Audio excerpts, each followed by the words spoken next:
Airport में कम से कम 1.5 घंटा पहले मैंने चेक इन कर लिया और उसके बाद वेटिंग एरिया में वेट कर रही हूँ।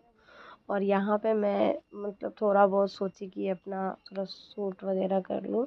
तो सूट करते करते मेरे को बहुत कुछ अच्छा लगा। एक चीज़ है कि देखो यहाँ के लोग कितना मतलब डिसेंट है।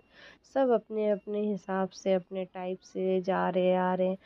एक रेलवे स्टेशन अलग हो जाता है, एयरपोर्ट बहुत ही अलग हो जाता है। ये चीज़ तो सच में पता चल रहा है। और एयरपोर्ट में क्या है ना, ट्रेन में जैसे होता है ना कि मेरा सीट उसका सीट ऐसे किया जाता है।